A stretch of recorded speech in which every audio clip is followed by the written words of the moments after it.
Había una pregunta ahí que si enfocar, si en los textos, si es malo hacer los textos escolares, ¿sí? O sea, tener en cuenta los textos escolares. Pues no es malo, es un recurso, pero no son el único recurso. Ahora, la pregunta dice bien claro, se enfocan en, entonces el verbo enfocar define mucho la opción de respuesta, porque enfocarse, o sea, ¿cuál es el foco de la planeación? El texto, la disciplina, el contexto, en los perfiles que diseñan aquí, el foco el foco debe ser el estudiante, ¿sí? Y debe uno adaptar textos, materiales, recursos, todo debe enfocarse en el estudiante. Vamos a aprovechar los 30 minuticos y podemos hacer un repaso rapidito de las 23 acciones que están eh, en la guía, ¿sí? Están en la guía, así que no nos tengamos en cuenta, no nos limitemos a que tenemos que revisar la guía o también voy a subir esta diapositiva a a la plataforma donde están recogidas las 23 acciones puntualmente, ¿sí? Entonces, las 23 acciones están divididas de acuerdo a los cuatro contextos, a los cuatro criterios, perdón, cuatro criterios. Criterio uno, contexto de la práctica educativa y pedagógica. Contexto 2, reflexión y planeación de la práctica educativa y pedagógica. Contexto 3, praxis pedagógica. Contexto 4, criterio 4, ambiente de aula, ¿sí? Esos son los cuatro criterios que están en la resolución y obviamente así están en la resolución, ¿sí? En la resolución están los cuatro criterios, ocho componentes. Criterio uno, criterio 2, criterio 3, criterio 4, criterio uno, contexto, criterio 2, reflexión y planeación, criterio 3, praxis pedagógica, criterio 4, ambiente en el aula.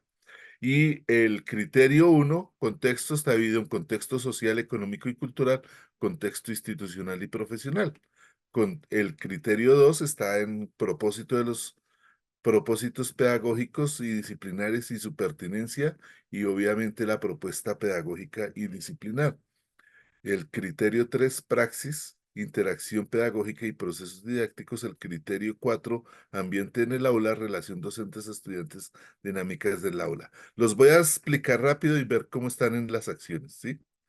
En las acciones. Entonces, bueno, las acciones sí no las voy a leer una por una, pero sí las voy a mostrar. Y les voy a dar una idea del perfil de docente que concibió la Universidad de Antioquia cuando plasmó cuando plasmó, o sea, ¿qué había en la resolución anterior? Habían unas rúbricas. ¿Qué quedó de lo anterior? Solo quedaron los criterios y los componentes. ¿Qué le añadió? ¿Qué modificó? ¿Qué reorganizó?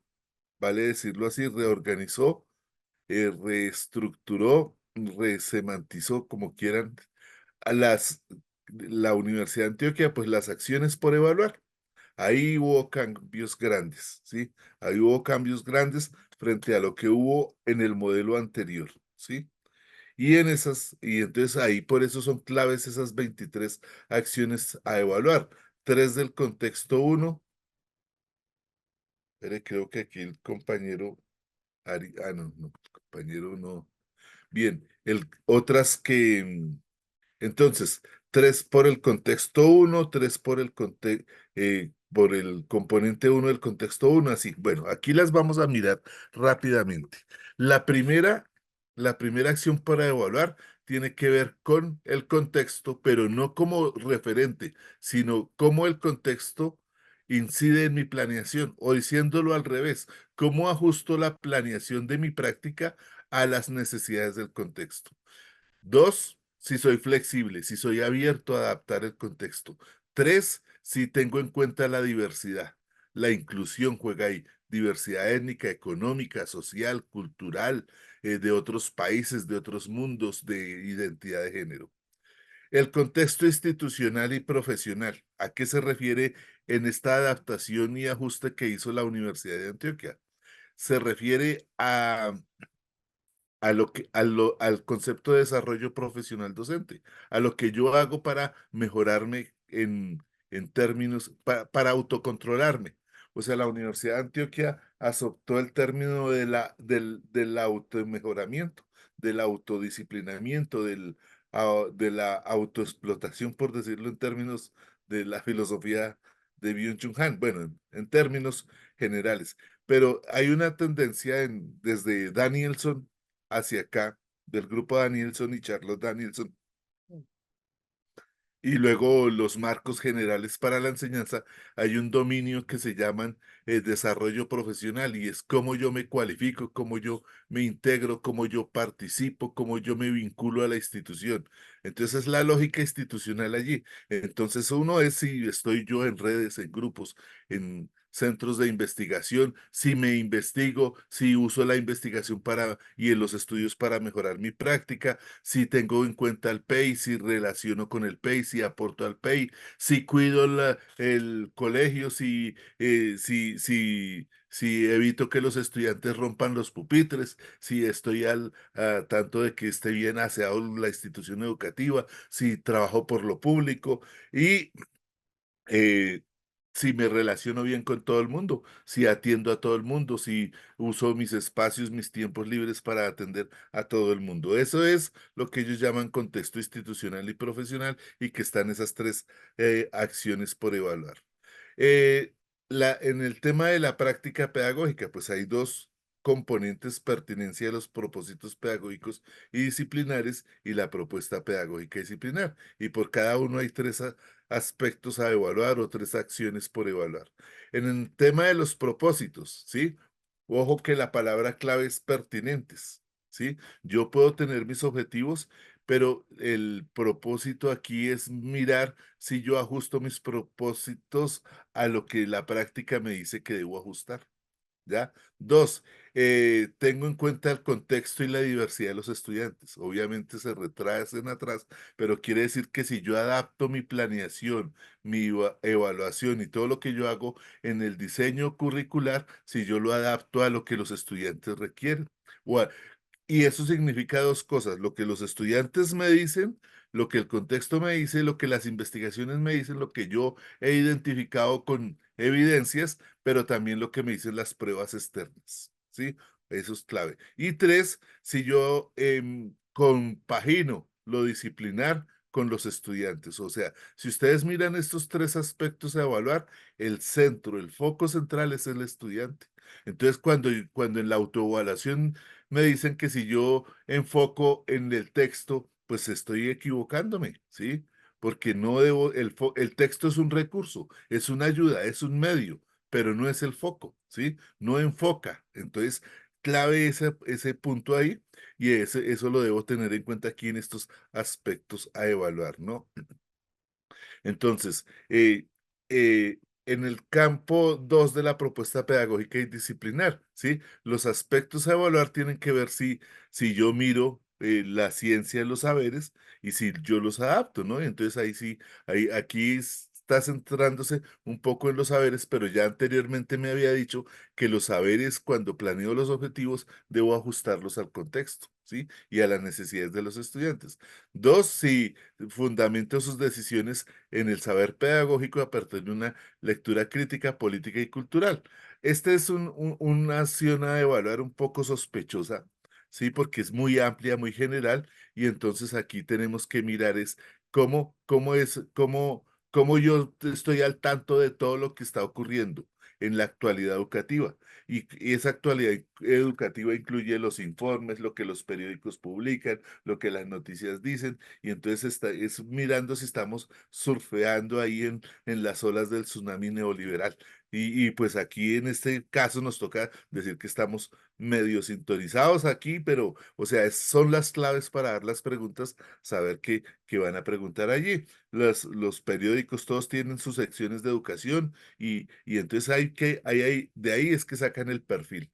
Y ahí nos lo están diciendo en esta pregunta. Y tres, si reflexionamos aquí nos dice dos cosas claves, si reflexionamos sobre la práctica y si estamos mejorando continuamente, ¿sí?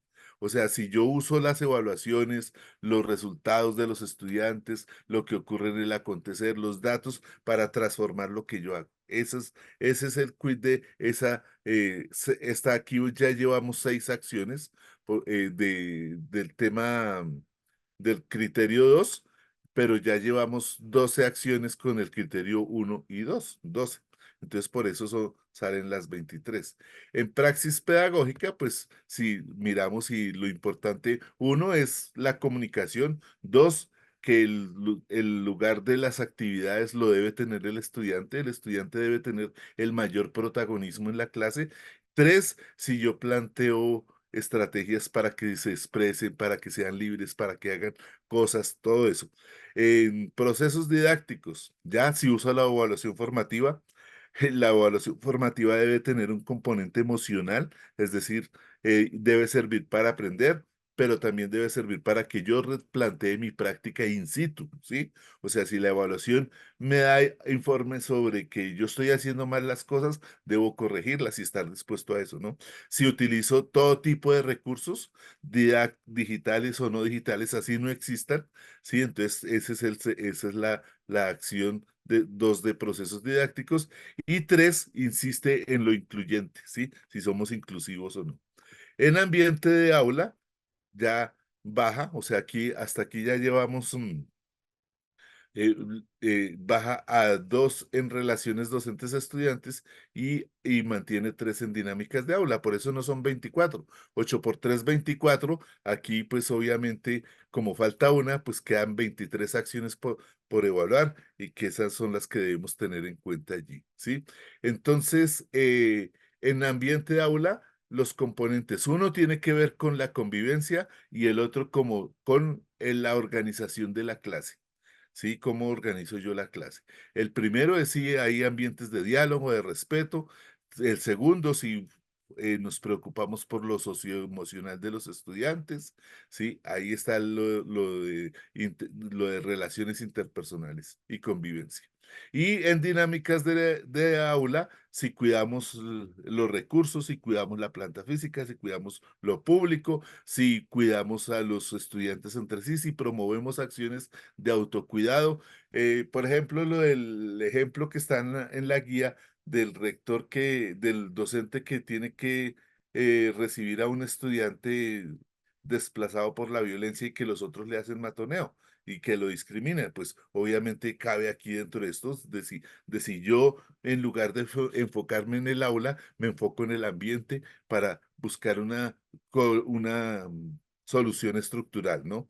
Ahora, si vea este punto clave que está de moda también. Esto es una moda ahí de promover entornos seguros para el aprendizaje. Entornos seguros es que no nos hagamos matoneo, ¿no?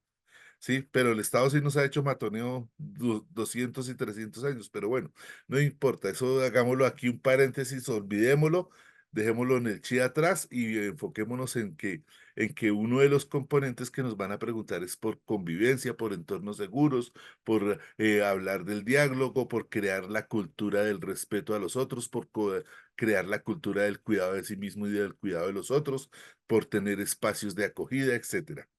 Y por último, dice ahí acogida, es decir, si reconocemos la diversidad, vuelve y juega la inclusión como un elemento bien fuerte de estas estrategias, ¿no?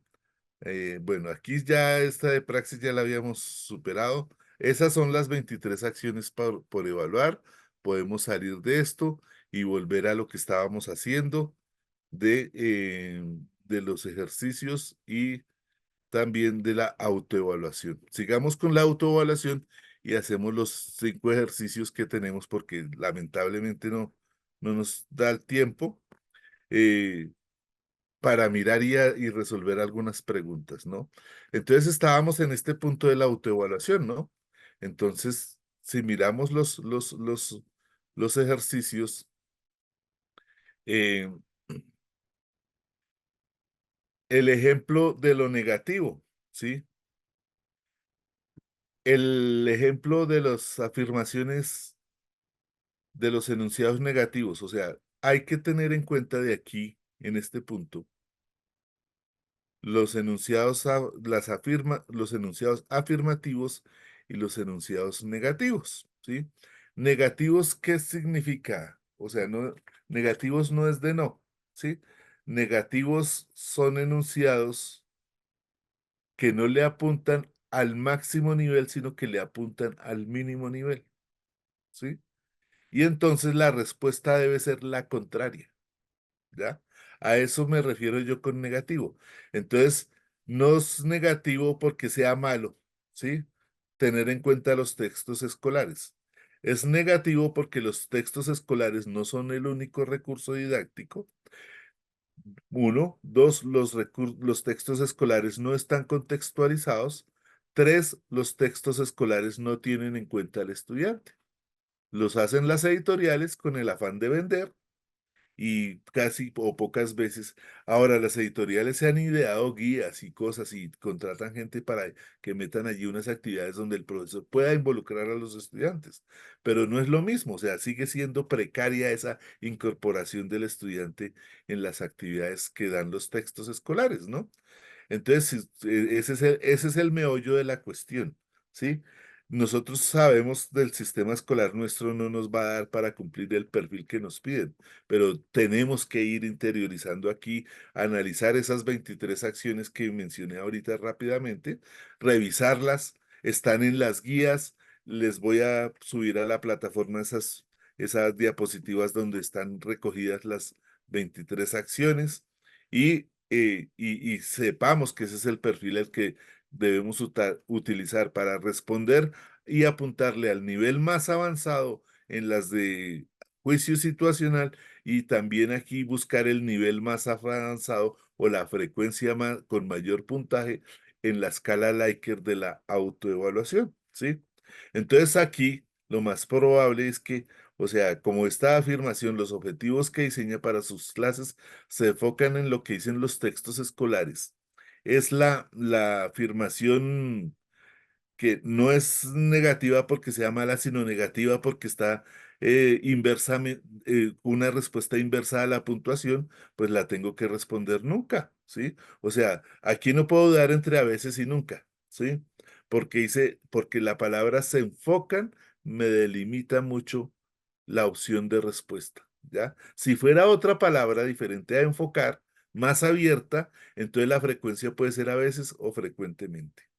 Ahora, y aquí entramos en un terreno azaroso. Voy a utilizar, aunque esta autoevaluación que van a hacernos el 26 es de 20 preguntas nomás. Yo tengo aquí los ejemplos de la autoevaluación anterior, las de la versión de la última aplicación de la SDF. ¿Sí? Para ponerlas de ejemplo, para no ponernos a especular un poco, pero voy a hacer una aclaración, ¿sí? Hubo personas que las contestaron, consideraron que ese era su criterio y publicaron las respuestas, ¿ya? Con el tiempo nos vinimos a dar cuenta de que habían palabritas, o sea, del afán no queda nada bueno.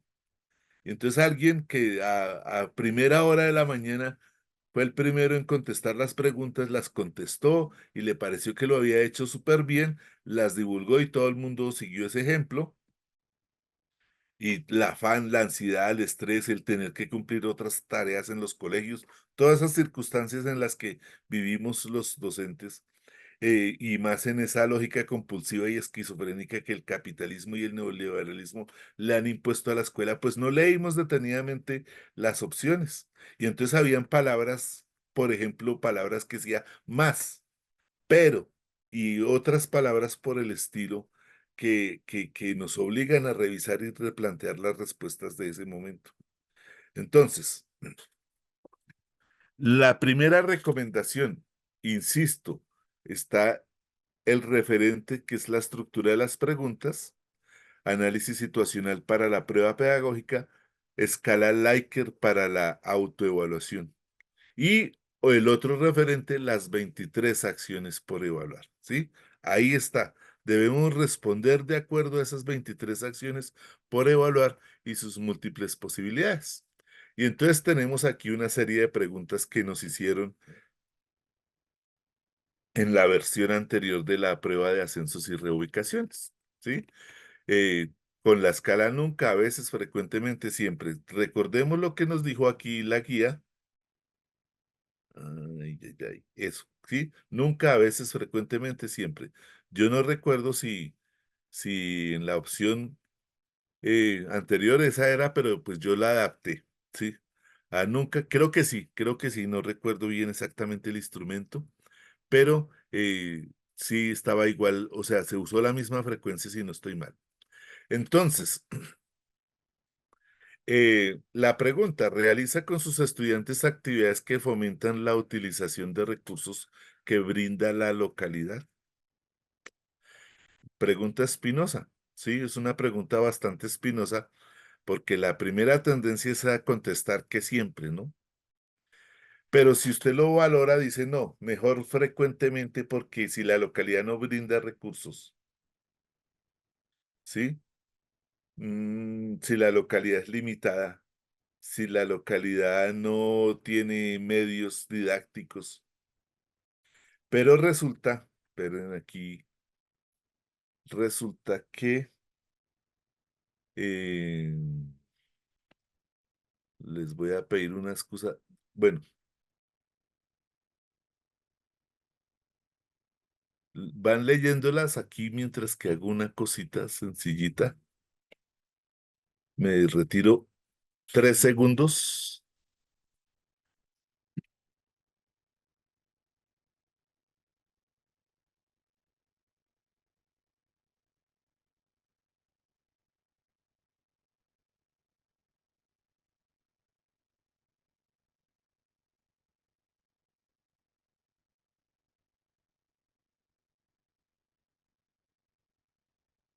y ya volví y volvemos a la presentación. Oscar, sí, bueno, ¿se ve la presentación? Sí, John. Listo, gracias. Entonces, ¿qué ocurre? La tendencia sería yo a decir, bueno, la localidad no me brinda todos los recursos y entonces la puntuación más obvia sería frecuentemente. Pero ¿qué ocurre? Les voy a recomendar este librito. Es un libro de no es de cercano a nuestros intereses, es de pedagogía crítica, la investigación como alternativa a la enseñanza. Sí, es un librito muy corto, se lo puede uno leer en 2 días, dependiendo del ritmo de lectura de cada uno. En este librito nos hace reflexionar en algo que el neoliberalismo hace una estrategia que se llama cooptar. O sea, el pensamiento crítico ha tenido muy buenos aportes a la historia, a la política, a la sociología, a la educación, y a veces el neoliberalismo los coge cosas de lo crítico, lo adapta y lo pone a funcionar a sus intereses. Y entonces, bueno, no sé si no lo alcanzan a ver, se ve solo la pantalla. Ahora lo mostramos, ¿no? Ahora cuando deje de presentar o compartir la pantalla, les insisto en el libro. Y este libro tiene una idea clave, dice, ¿sí? Dice que hay que construir un nuevo tipo de escuela, ¿sí? Y que hay que utilizar todo el contexto de la vida cotidiana para educar. Que los problemas, las carencias, las necesidades, ¿sí? Y eso lo ha recogido muy bien sí, ahora les recuerdo el nombre del libro por el chat. Entonces, eso lo ha recogido muy bien los marcos para la enseñanza, ¿sí? Que son la base para definir estos perfiles docentes.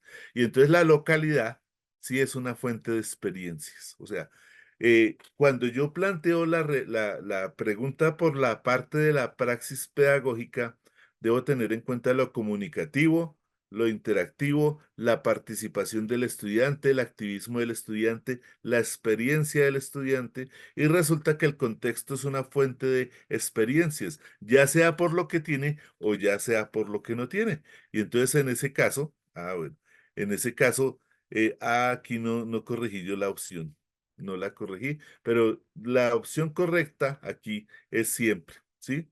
Es siempre, ya me tocaría mover aquí, se me olvidó en el ejercicio, esto lo analicé bastante tiempo, lo contrasté con muchas cosas, pero la palabra frecuentemente que marco aquí, por ejemplo, así les pido me excusan que no corregí la opción, pero entonces la palabra, ¿sí? La palabra que debemos aquí marcar en esto, realiza con sus estudiantes actividades que fomentan la utilización de recursos que brinda la localidad, es muy abierta, ¿sí?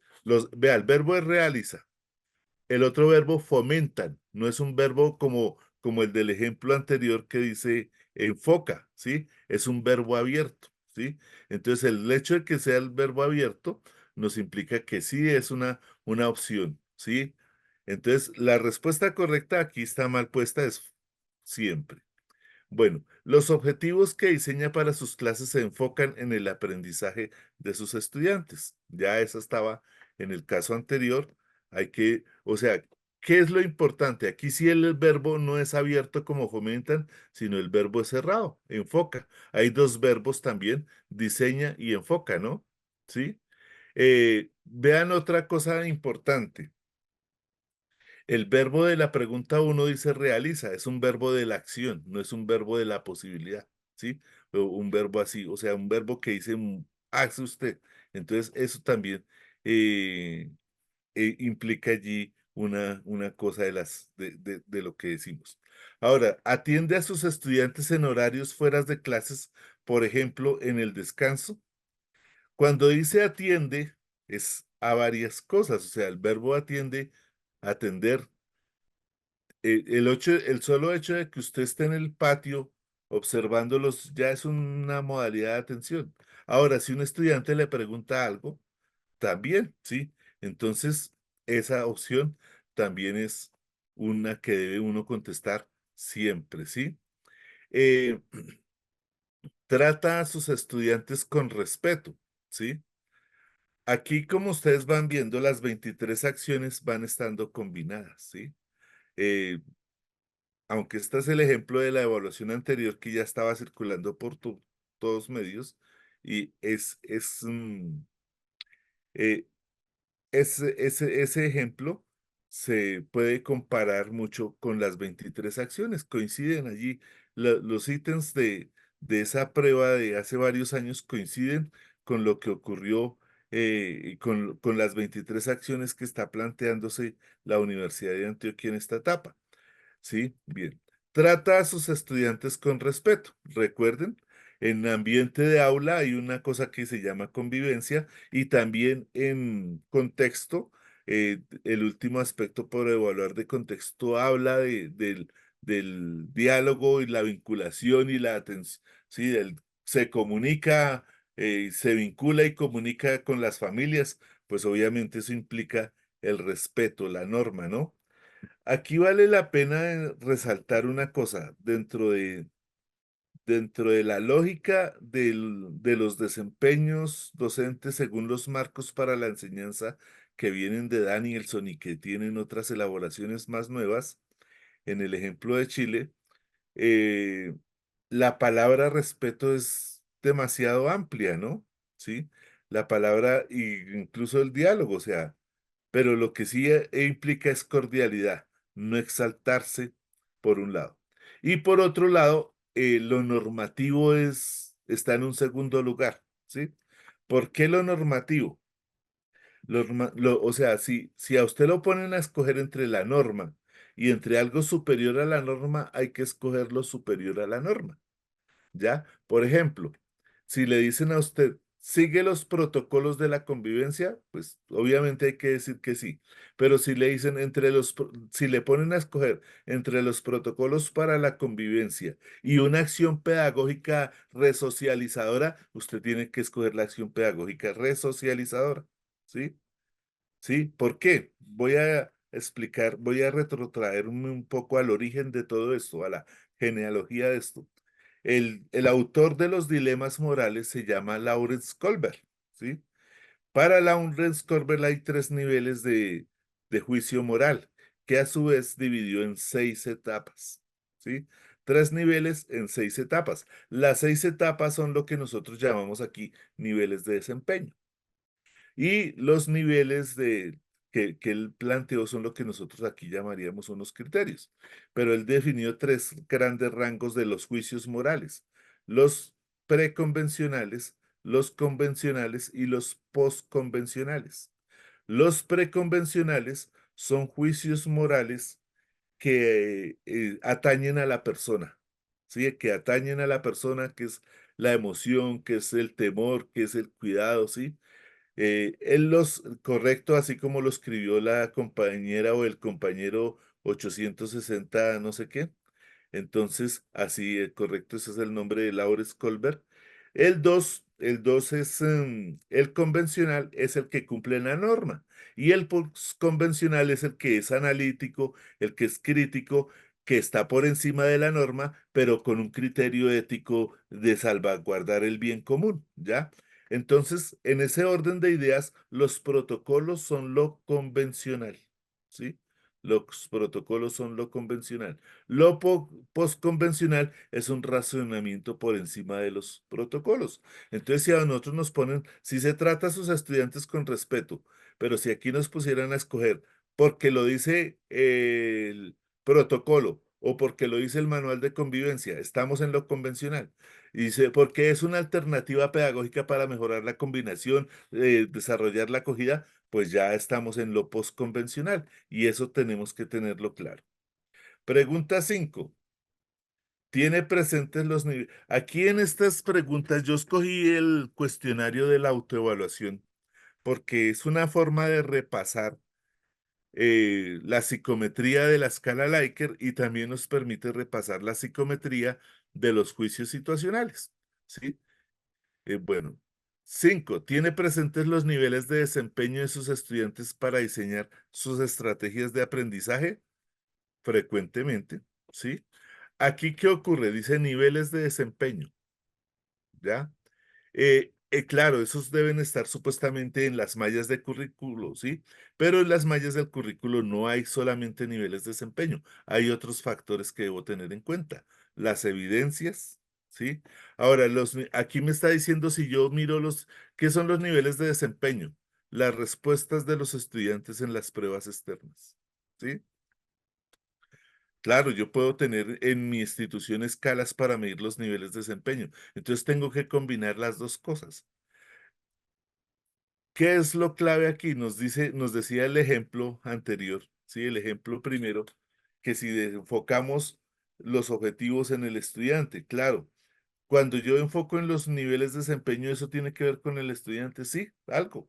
No es del todo el estudiante, porque el estudiante es un ser pluridimensional, propio de la condición humana, complejo, sí. Los desempeños son una parte, pero si yo tengo en cuenta eso, pues obviamente ahí.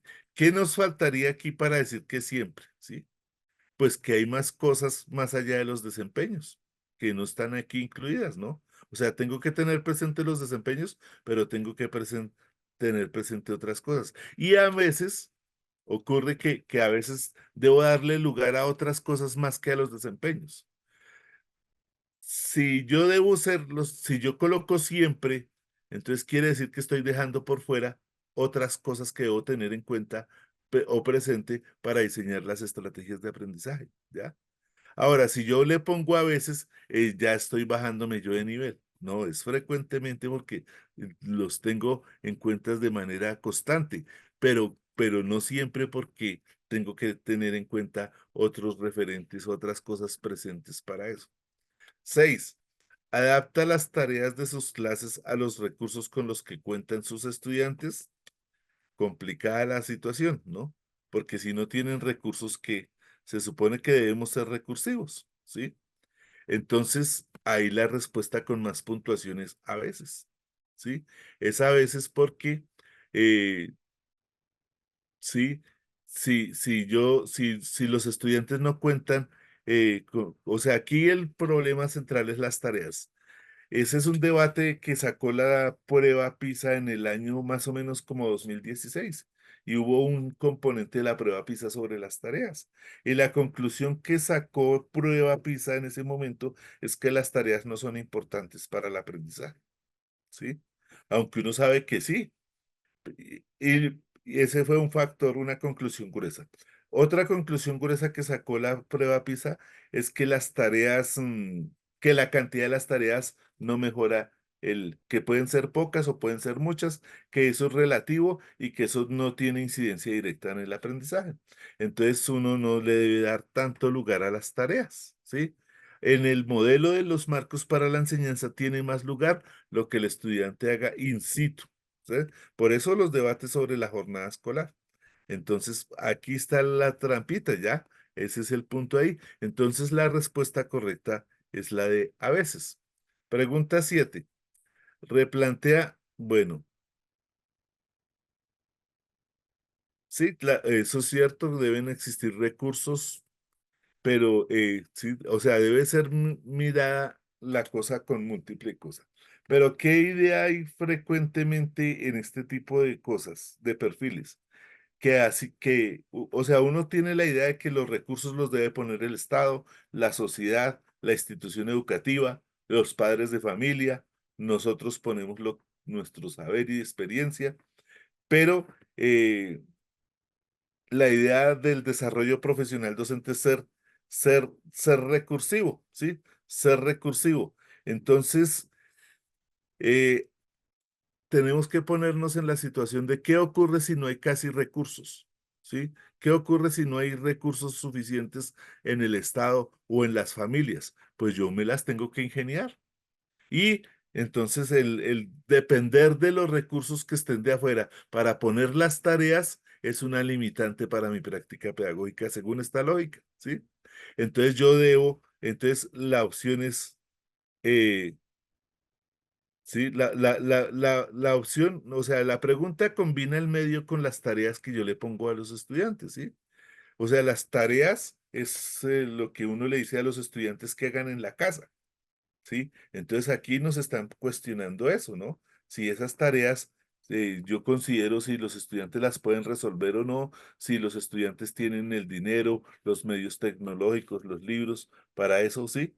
Entonces ahí está la cuestión, ¿no? Ahí está la cuestión. ¿Por qué no es subjetiva? Porque, o sea, aquí nos dicen que sí es muy subjetiva la cosa. No es subjetiva porque ya existe un estudio que dice que las tareas no son importantes para que los estudiantes mejoren lo que aprenden. Un supuesto estudio, ¿no? Entonces, ahí está el punto de la cuestión frente a las tareas y su relación con el contexto. ¿Qué debemos nosotros hacer para no caer en la trampa? Voy a cerrar aquí este botoncito. Lo voy a cerrar porque me está distrayendo mucho, pero ahora no encuentro cómo lo cierro. Ahora leemos los chats. Entonces, el punto es clave en ese punto de las tareas. Ya, vamos aquí en tareas. Ya pensé que había pasado a la siguiente página. Entonces, el punto es que eh, eh, debemos ser conscientes de que nos están pidiendo que seamos recursivos y el ser recursivos implica darle poco lugar a las tareas y darle más importancia a lo que hacemos en la clase, ¿sí? Ahí está el punto de ser recursivo. Y de que así no tengamos recursos, ni las familias los tengan, nosotros somos capaces de, con lo poco que hacemos, hacer maravillas. Y entonces eso nos obliga que la opción de respuesta aquí sea a veces. ¿Sí? Porque si yo pongo que siempre, estoy diciendo que si el estudiante no tiene cómo hacer las tareas, pues el estudiante va a fracasar. Ese es el punto allí de eso de las tareas. Bien, el planteamiento, la pregunta número 7. Replantea los propósitos de la clase en función de los ritmos de aprendizaje de sus estudiantes. Eso es clave para decirnos lo siguiente, si hay diferentes ritmos de aprendizaje, si hay diferentes modalidades si yo tengo clases para diferentes grupos o si en un curso tengo unos que avanzan más que otros y tengo propósitos y estrategias para eso. Entonces aquí la opción es, por supuesto, siempre, ¿sí? Cuando, 8. Cuando sus estudiantes no comprenden un tema abordado durante las clases, ¿modifica la estrategia para favorecer su comprensión? La respuesta debe ser siempre, ¿sí? O sea, si no, o sea, modifico la estrategia, claro, siempre debo estar abierto a modificar la estrategia, ¿no? Eh, Se supone que un tema tiene diferentes estrategias para llegar, ¿sí? Eh, Se supone que existe flexibilidad en lo que yo hago. De hecho, la palabra flexibilidad está varias veces en las acciones por evaluar. Entonces, ahí debo tener en cuenta, claro. 9. Promueve el diálogo entre los actores implicados en las situaciones de agresión verbal, física o relacional en la institución en que trabaja. Pues si uno lo agreden físicamente, pues tienes que ir al médico, ¿no? Pero de todas maneras, más allá de la circunstancia, aquí está, promueve el diálogo, ¿sí? Promueve el diálogo y eso marca la opción de respuesta, que debe ser siempre, ¿no? 10. Hace aportes teóricos a las reuniones de nivel para alimentar la reflexión pedagógica. Aquí hay una cuestión que puede entrar en el terreno de la subjetividad. ¿Son aportes teóricos o son aportes prácticos? ¿Sí? La respuesta que se marcó en ese entonces fue siempre y tendrá que seguir siempre, ¿no? O sea, ¿por qué? Porque sí puede uno hacer aportes teóricos, también puede hacer aportes prácticos, pero no quiere decir que o sea, si hay reuniones, tiene que hacerse dos tipos de aportes. ¿Por qué? Porque en medio del positivismo de esta prueba, en medio del paradigma positivista, y del funcionalismo, pues las pruebas a ver, los marcos para la enseñanza tienen elementos teóricos, conceptuales y los consideran importantes. O sea, la teoría es parte importante aún dentro del pragmatismo que predomina en los que diseñan todas estas cosas. 11. Cuando un estudiante se muestra desinteresado, irascible o sensible en clase, dialoga con él o ella para indagar por las razones de sus actitudes. O sea, eso implica un trabajo extra. eh, Dice diálogo. Habíamos dicho que lo global enunciaba lo particular, ¿no? Pero aquí no hay una estructura con la que nos genere lo global, ¿sí? Sino que la pregunta está centrada, ¿sí? Aparte, eso es la pregunta de la escala Likert, no es la del juicio situacional. En un juicio situacional tendremos que comparar esta opción con la opción de si hay una estrategia global, ¿sí? Si nos dice, si hay un estudiante desinteresado, irascible o sensible, promueve una estrategia pedagógica de carácter global, cultural, para que todos entren en la sintonía, pues obviamente va a decirnos, tenemos que decir que predomina lo global sobre lo particular. Pero en este caso de la escala Likert, predomina lo particular, ¿sí? Pregunta número 12. Plantea las actividades de sus clases con diferentes niveles de complejidad. A ver, no puedo decir que nunca ni puedo decir que a veces. Pues esta parece una pregunta de esas que está redactada en un nivel de afirmación, de negación, perdón, sí, en un nivel negativo, sí, pero resulta que sí, o sea, hay que ir de lo sencillo a lo complejo y de lo complejo a lo sencillo. Y ahora se considera que esa no es una ruta unidireccional. Si se considera dentro del planeamiento didáctico si ustedes revisan los marcos para la buena enseñanza, van a encontrar allí que en el dominio de planeación de las clases dice que hay que plantear de lo sencillo a lo complejo y de lo complejo a lo sencillo.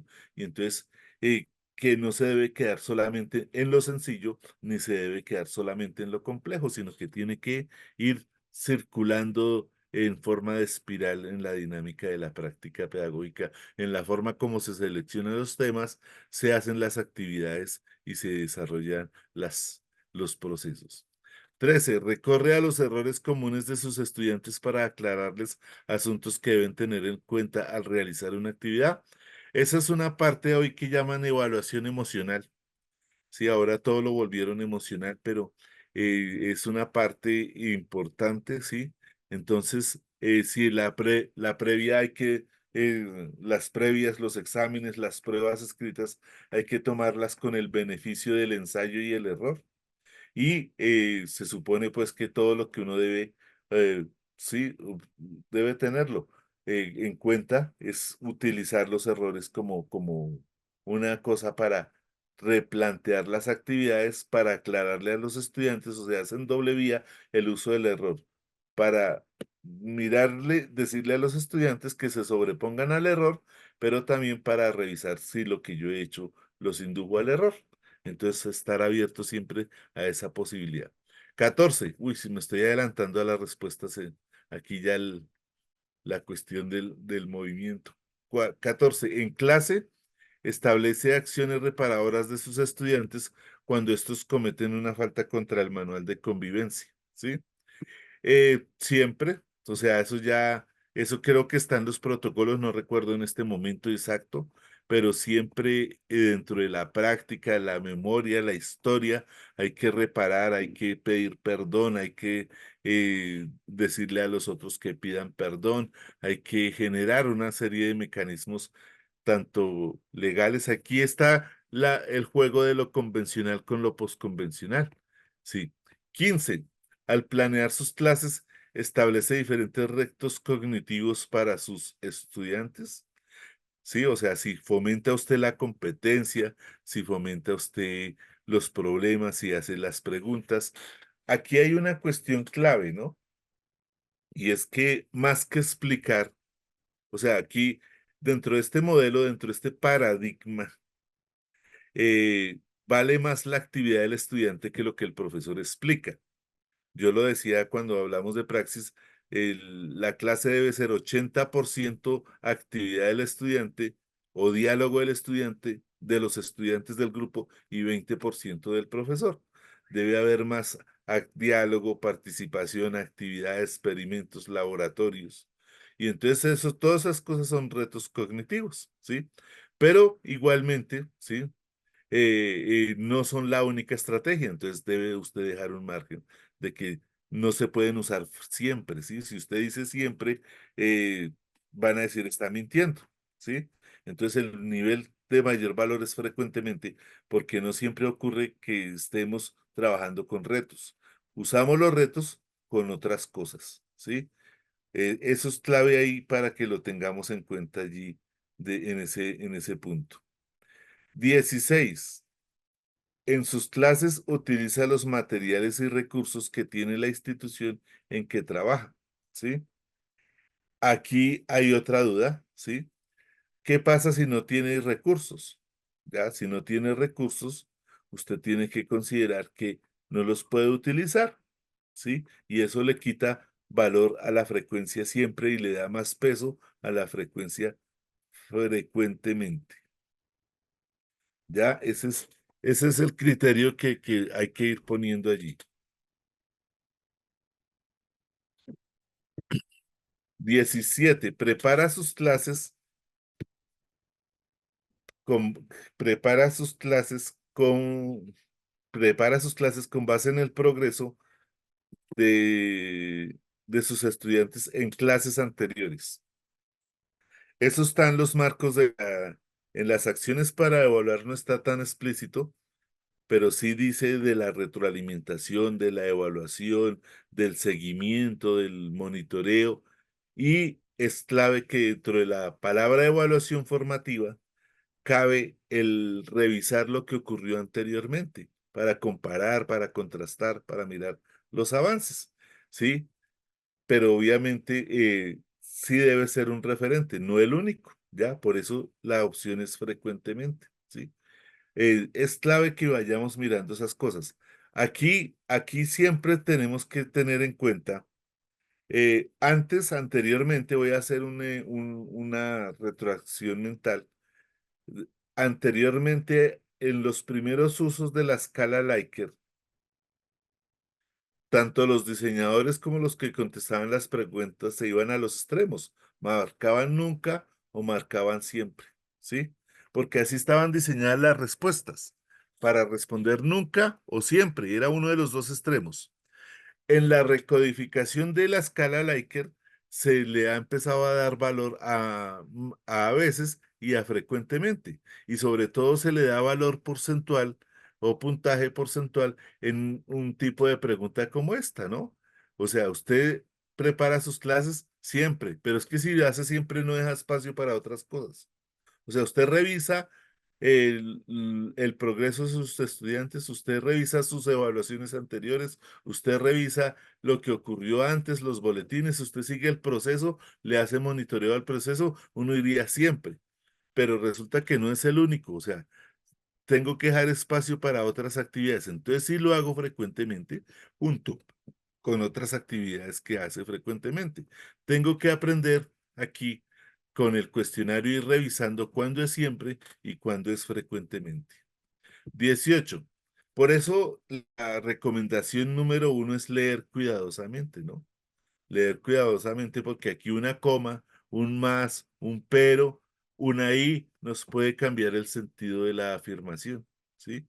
Y si cambia el sentido de la afirmación del enunciado, nos lo puede convertir en maximalista, o, no o en maximalista o recortado, y entonces eso es lo que nos obliga a mirar que debemos cambiar la opción de respuesta. No debemos marcar siempre, ¿sí? Es una recomendación ya porque van a darle otro punto, otros puntajes a las otras opciones para evitar eso, ¿no? Y de hecho allí en la guía pusieron que siempre va a tener 5 puntos y eso no va a ser así, o sea, porque el enunciado y cambia el sentido de la puntuación. 18. Antes de realizar alguna actividad con sus estudiantes, le comunica los criterios de evaluación y escalas de valoración. Eso sí debe ser siempre, ¿sí? O sea, hay que informar todo, cosa que no están haciendo con nosotros en esta prueba. Pero en el contexto de la evaluación en el aula de clases se supone que siempre se debe colocar allí. 19. Cuando nota avances en el desempeño de sus estudiantes, se los comunica explícitamente, sí, hay que estar felicitando, hay que estar generando expectativa, hay que estar apoyando, hay que estar siendo empáticos, hay que ser de la acogida, exaltar. 20. Después de que se ha presentado un conflicto que afecta el desarrollo de sus clases, evalúa si su reacción favoreció que aquel se prolongara. Entonces aquí ya es una pregunta sobre nosotros, ¿sí? Eh, si estamos dispuestos a revisar cómo actué yo en una situación de conflicto, ¿ya? Y obviamente si hay una situación de conflicto, hay necesidad de hacer un acto en el camino y de parar ahí. No sé si seguimos o si miramos las preguntas y las respuestas, las preguntas en el chat, hacemos una pausa aquí, eh, o porque de todas maneras, veo que hay demasiadas preocupaciones y no nos daría el tiempo aquí. Vamos a mirar el chat un momentico y miramos si podemos responder eh, todas las opciones. ¿Ya? Bien. Entonces,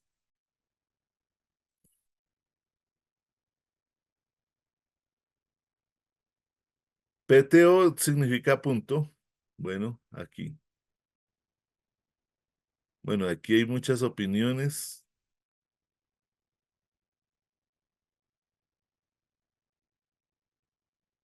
¿Qué significa que, o sí, cuando la afirmación está en un sentido precario o definitivo o inverso, la puntuación cambia, ¿sí?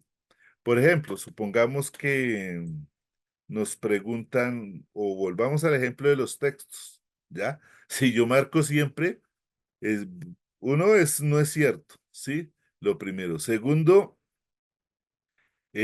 centrarnos en los textos, pues mm, va a ser sabiendo que hay otros recursos, otras herramientas y que los textos desconocen al estudiante, pues ese es una estrategia de un bajo nivel de desempeño. Y aquí lo que nos preguntan es altos niveles de desempeño, ¿sí? Entonces, obviamente que los juicios negativos,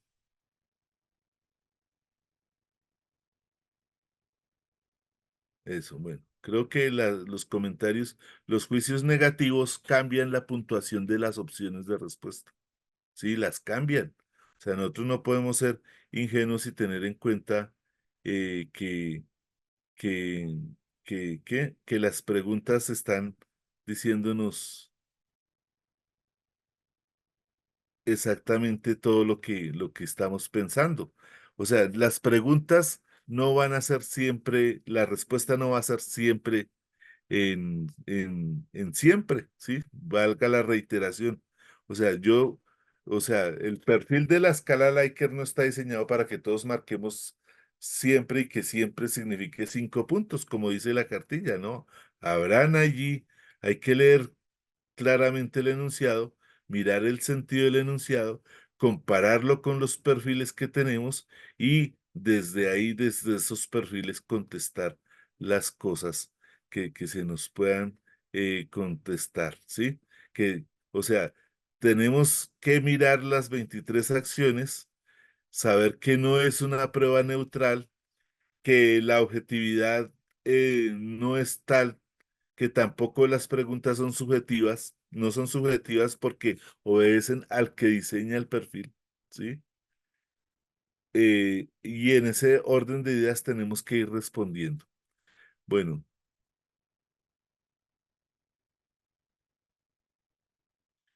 dice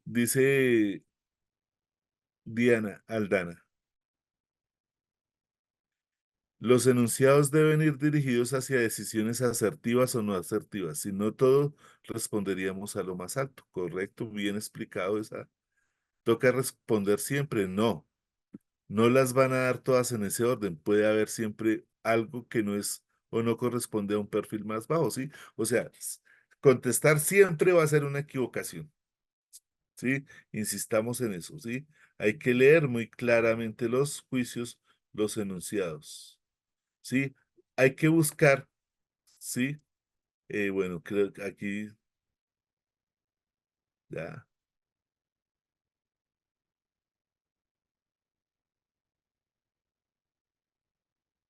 Creo que es lo que hay que reiterar, que no hay que marcar siempre, hay que referirnos al enunciado, mirar si es afirmativo, si es negativo y mira y contrastar, ¿no? Contrastar con si llega o no llega, si cumple o no cumple, si completa las condiciones, si es lo ideal o no lo ideal, ¿sí? El nombre y el autor, Laura Skolber, ahora les escribo cómo se llama el otro, el libro que les estaba mostrando, ¿sí? No sé si, bueno.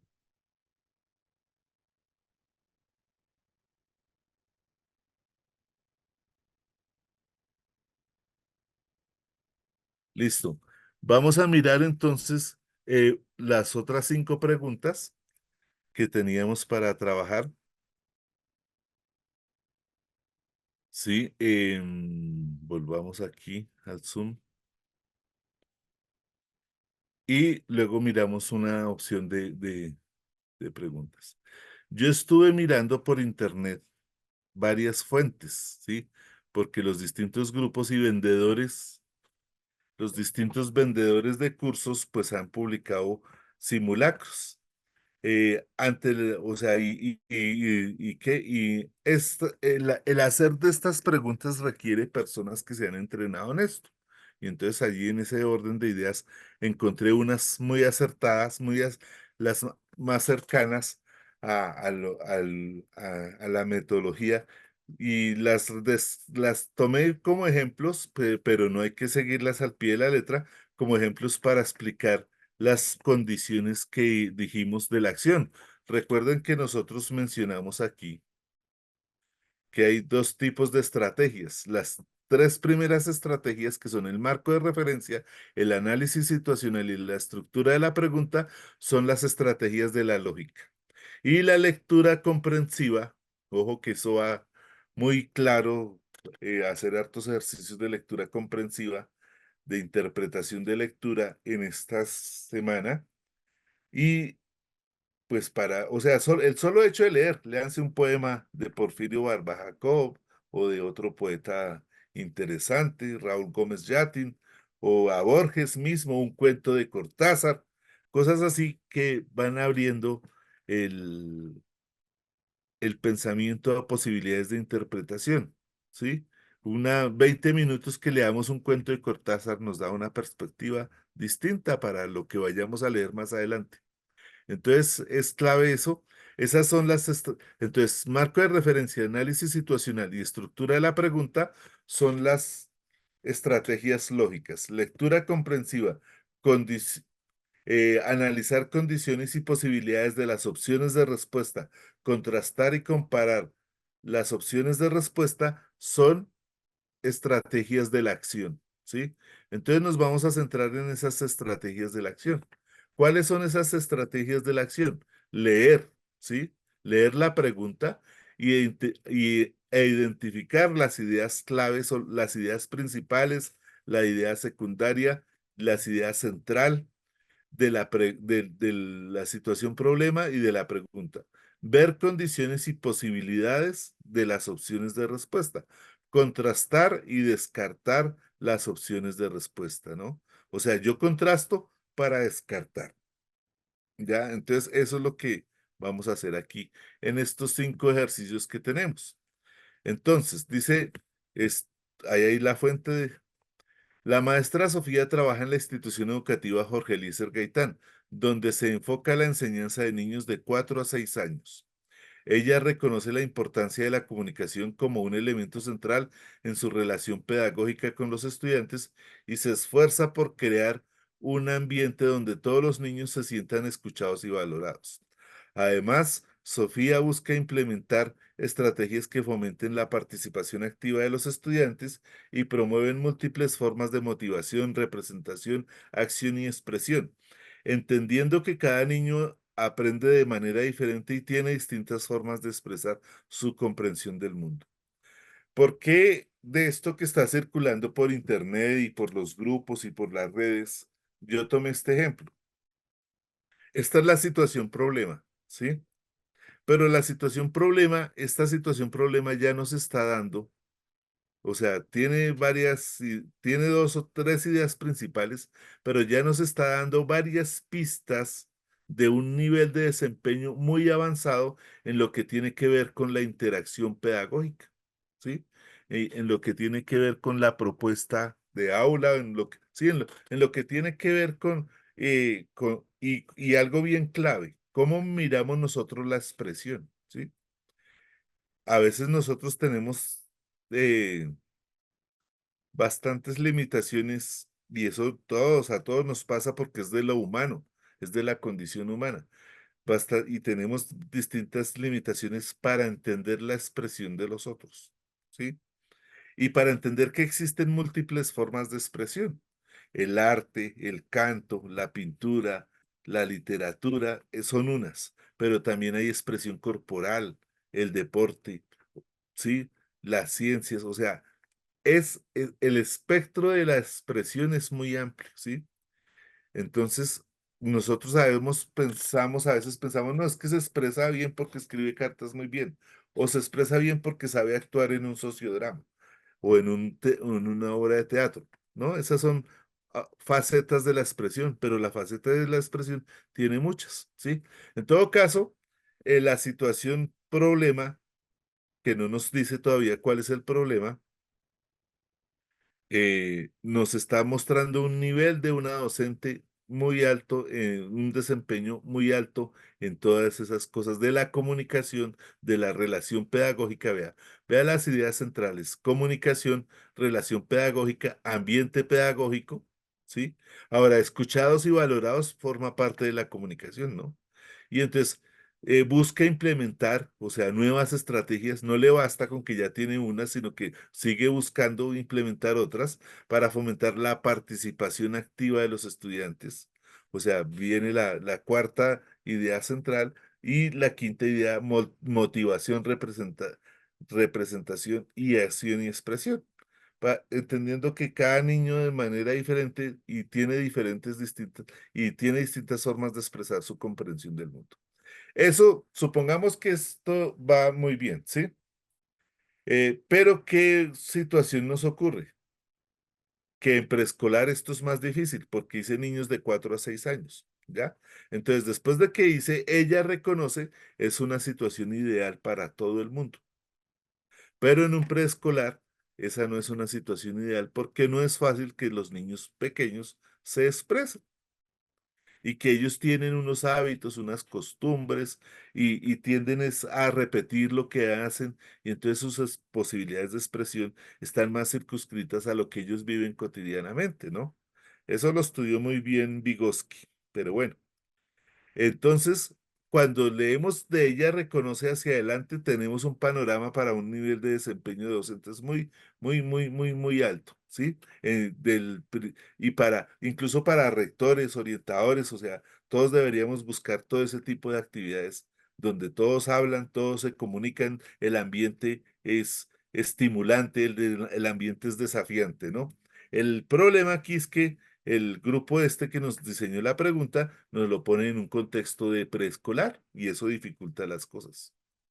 Ahora, ya sabemos pues que entonces el problema central es cómo hacer que se expresen los niños de preescolar, ¿sí? Y entonces vienen las preguntas, ¿sí?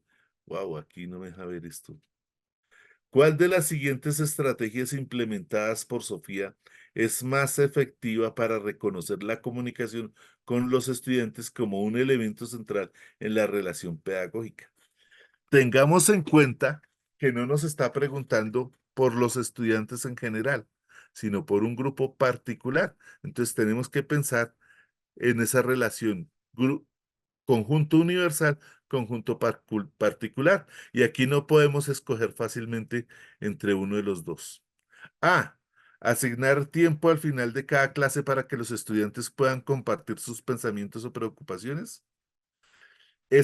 Bueno. B. Realizar reuniones semanales con los padres para discutir el progreso de los estudiantes y recibir retroalimentación sobre las prácticas de aula.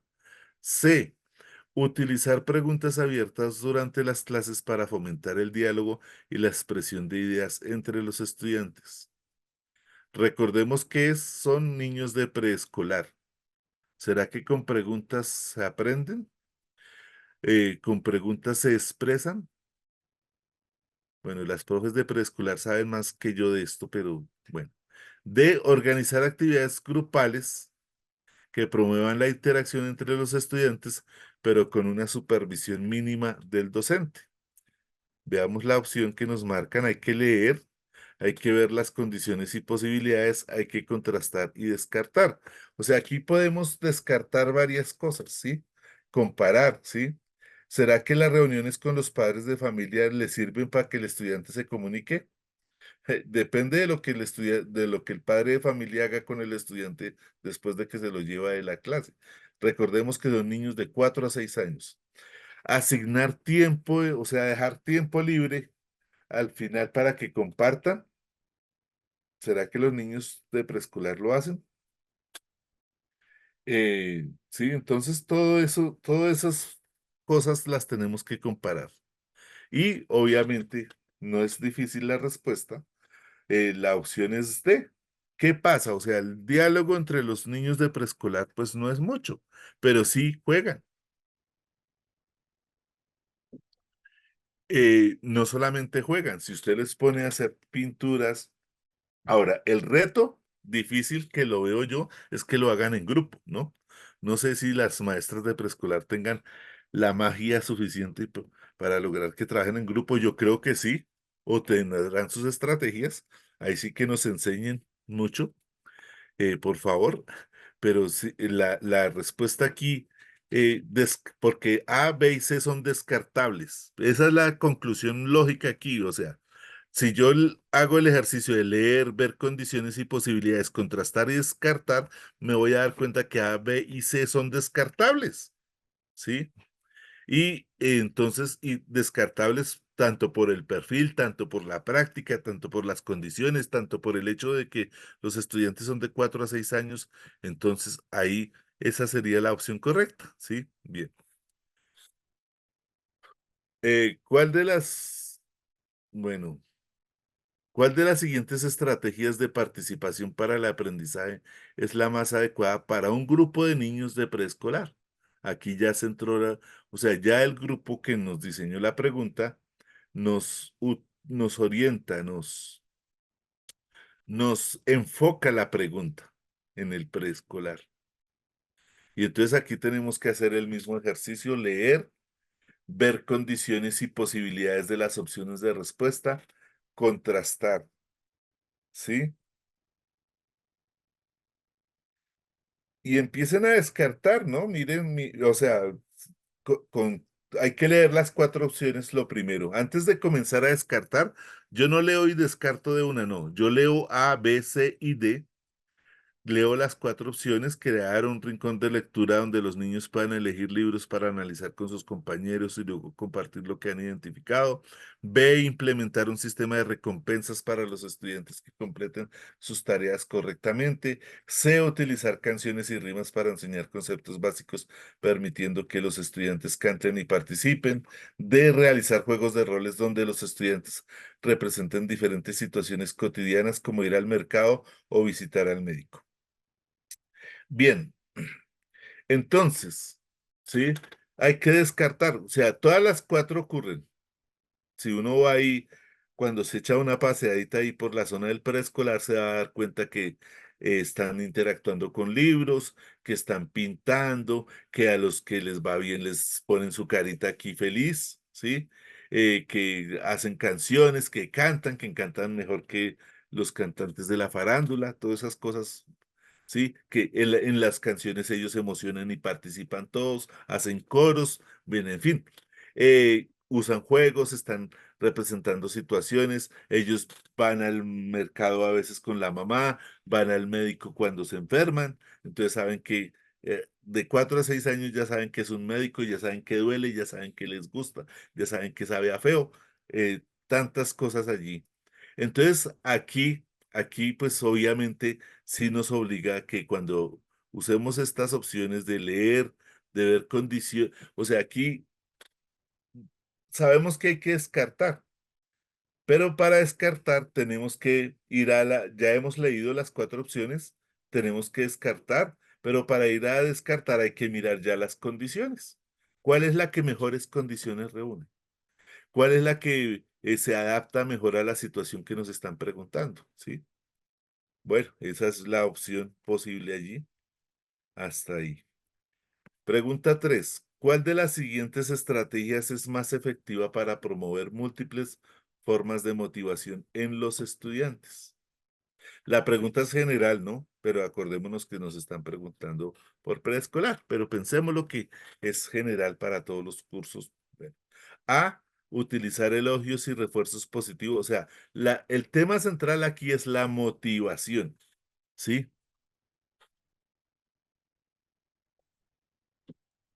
Si soy psicoanalista, ya pierdo esta pregunta, ¿sí? Porque el psicoanalista se enfoca en el deseo, no en la motivación. Pero como estamos en el positivismo, aquí los que hacen la pregunta, entonces la motivación sí existe. Entonces la motivación es lo que hace un externo para producirle interés al otro por algo que no le interesa. Ese es el quid de la cuestión, ¿no? Ustedes hablaron en una sesión sobre cómo darle clase a los que no quieren recibir clase. Ese es un reto allí desafiante y es algo así parecido a esto. Entonces, A, utilizar elogios y refuerzos positivos para motivar a los estudiantes a participar en actividades de clase. Ya sé, varios la descartaron, pero no la descarten todavía, ¿sí? No caigan en la tentación de descartarla de una. Así sea descartable de una, ¿no? Porque pues, B, organizar concursos y competencias para motivar a los estudiantes a superarse. C, implementar un sistema de estrellas o pegatinas para reconocer el buen comportamiento y la participación. Bueno, eso sí ocurre mucho. Habrá que evaluar qué tan efectivo es, las profesoras nos dirán. D, incorporar actividades que permitan a los estudiantes elegir entre diferentes tareas según sus intereses y habilidades. Ya vayan descartando. Ahora, si van a descartar, vuelvan al 2, que es mirar las condiciones y posibilidades de que eso sea, y no solamente de que eso sea, sino las que más solucionen el problema, las que más.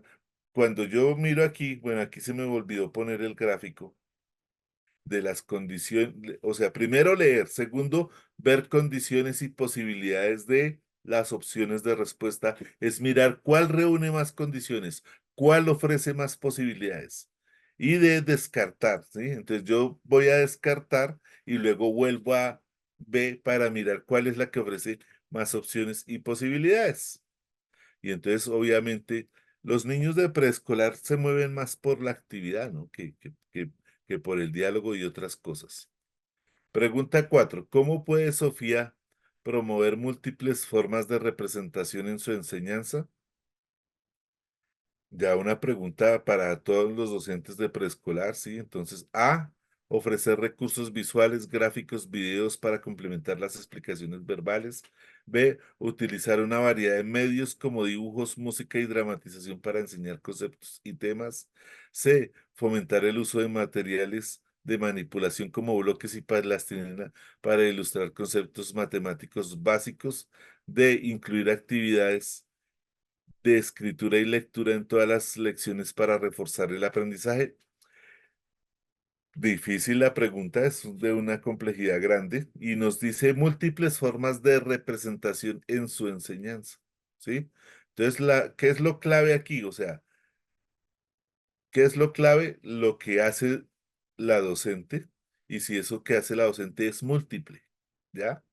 Y si es múltiple. Entonces, si uno mira A, B, C y D, las cuatro opciones tienen cosas múltiples. La que menos multiplicidad tiene es la D, ¿sí? Ahí podría uno descartar. Entonces, tiene que centrarse en la condición de las múltiples, ¿sí? ¿Ya? Y miremos aquí. Entonces, los medios. ¿Por qué escoge esa opción? ¿Por qué descartaría A y C? ¿Sí? A y C lo descarta porque se centra en explicaciones verbales. Aquí no falta, el verbo es amplio, ofrecer, ¿sí? Recursos visuales, gráficos y videos, pero resulta que hay otros recursos más allá de los gráficos y videos. Ahora hay una palabra clave que les voy a decir que no está aquí mencionada, pero que es la que decide la opción de respuesta. La C dice fomentar el uso de materiales de manipulación como bloques y plastilina. ¿Qué ocurre? Cuando dice materiales de manipulación nos está dando la pista. O sea, lo que promueve múltiples formas de representación es la palabra clave que les dije y que no está mencionada, y esa palabra se llama experiencia. O sea, lo que promueve múltiples formas de representación es que los estudiantes experimenten, desarrollen a fondo su subjetividad, vivan a fondo su experiencia, ¿sí? Y resulta que los materiales de manipulación como bloques y plastilina promueven la experiencia, pero no completa, ¿no? Solamente de conceptos matemáticos básicos. Entonces, la música, el dibujo, la variedad de medios, la variedad de medios es la clave de la respuesta aquí, ¿sí? Y por eso esa B es la opción acá. Y la pregunta 5, qué estrategia podría utilizar la profesora para promover múltiples formas de acción y creo que esa pregunta está repetida. No. Es diferente la cuestión aquí, sí. Es una pregunta muy similar, cosa que va a ocurrir, nos va a traicionar el cansancio, porque ya hoy llevamos aquí 4 horas, y entonces va a ocurrirles a ustedes que cuando estén más cansados al final de la prueba, estén preguntas que parezcan repetidas, que ya les preguntaron, pero resulta que no, porque hay palabras allí distintas.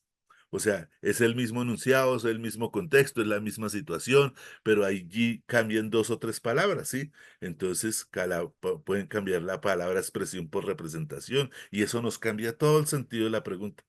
Y entonces ahí viene la cuestión. Opción A.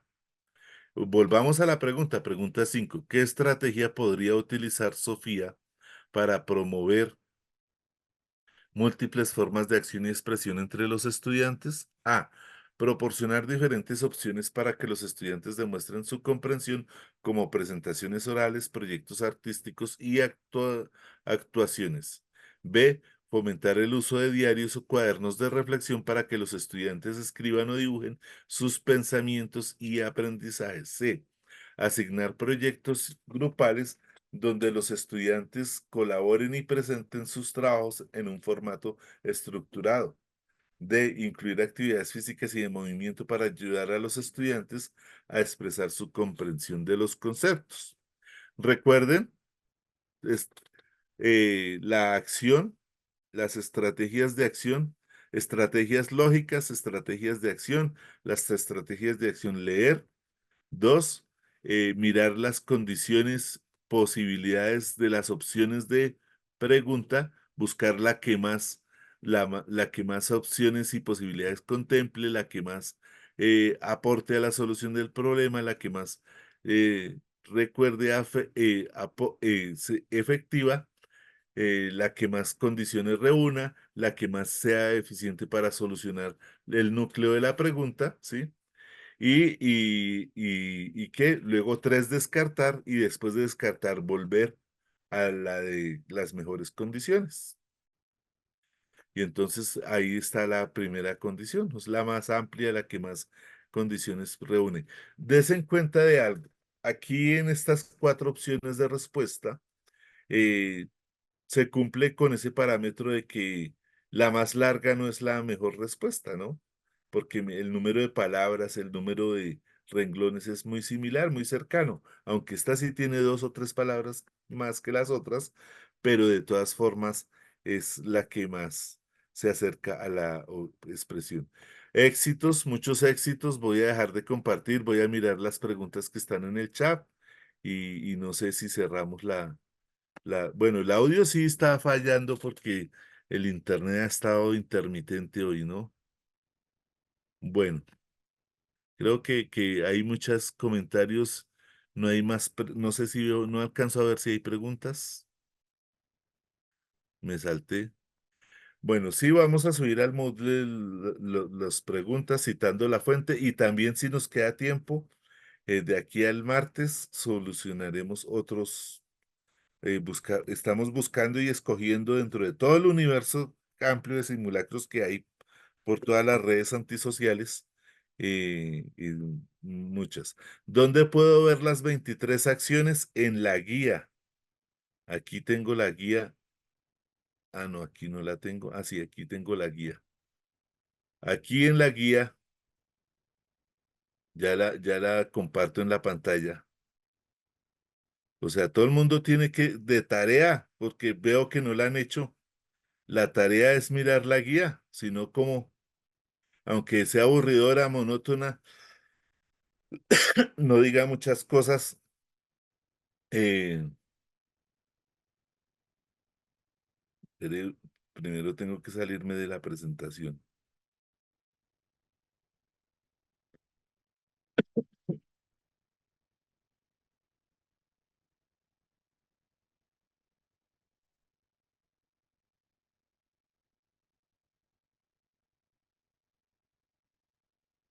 Ahora que se me hizo la guía.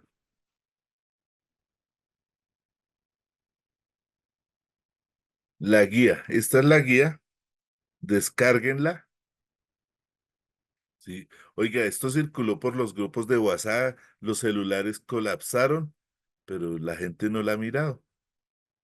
Igual, en estos instantes apenas cerremos la sesión y antes de irnos a almorzar, a cumplir con ese hábito pequeño burgués del almuerzo, entonces voy a subirles estas diapositivas. Las diapositivas venga, les muestro que las diapositivas de las 20, donde están recopiladas las 23 acciones. Estas. Estas aquí están recopiladas las 23 acciones. Yo se las coloco ahora en la plataforma para que no se fatiguen viendo la guía, pero la recomendación muy importante que deben tener es que todos miren la guía que está en esta página, vea, aquí está en la página, no, la página está, ¿dónde está la página aquí? La barra del Zoom no me deja poner la página. Ah, bueno, ese es el punto. Ya, listo, hasta ahí. Eh, pues hoy nos vamos 6 minutos antes de que termine la sesión. Espero que les haya agradado, que no sé qué mecanismo vayamos a tener para,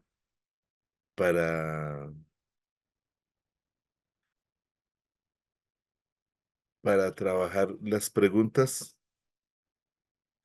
Les voy a subir las diapositivas con la autoevaluación para que miren las otras opciones de respuesta, ¿sí? Y con las correcciones que hemos hecho al cuestionario. Entonces, ahorita terminando esto. Ah, el libro.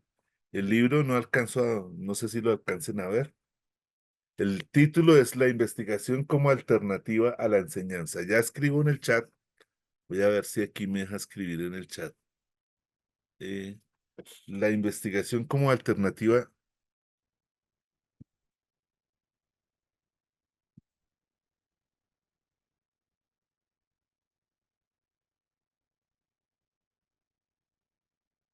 del señor Francesco Tonucci.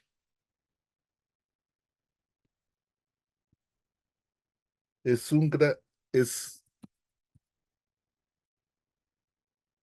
él no estaba en las pedagogías tradicionales y de las imperantes, pero sí nos ayuda a entender mucho mejor lo que plantearon estas personas allí. A ver, parece que alguien puso el libro en PDF. Bueno, muchas gracias, compañeros, compañeras. A descansar, repasar, no atiborrarse de cosas y éxitos, muchos éxitos, concentrarse, ir con toda la voluntad de poder para salir exitosos en esas pruebas. Abrazos y feliz tarde. No sé si Oscar quiera cerrar. John, pues agradecerle, obviamente, como siempre, sus aportes, su compromiso con nuestro magisterio del Meta y todo lo que ha venido haciendo por los maestros, tanto en el Meta como en Colombia, John. Gracias por esas luces. Quería como recomendar ahí que ya colocamos los enlaces de cada uno de las guías de coordinador, de director rural, de preescolar, de primaria, de secundaria para que por favor pues cada uno la descargue, pues la visualice, la estudie porque hay que estudiarla. Y también algo muy importante es también conocer el sitio donde va a presentar la prueba, John. En este momento ya hay un sitio específico para que el domingo no estemos pues como despistados en eso. Entonces, invitación, visitar la plataforma para poder saber el sitio de la prueba. Sí, correcto, sí, ya publicaron los sitios, la citación se llama eso. Sí, entonces Sí, sí. todos tienen que entrar a su perfil, a poderevaluar.org.co y entrar con su perfil de usuario y descargar la citación y saber dónde es. Sí, eso es clave. Bueno, muchos éxitos, feliz tarde, eh, disfruten el puente y vamos con toda la energía a hacer este acto de resistencia contra el neoliberalismo en educación, con toda. Gracias, abrazos y éxitos. Hasta luego para todos. Hasta luego.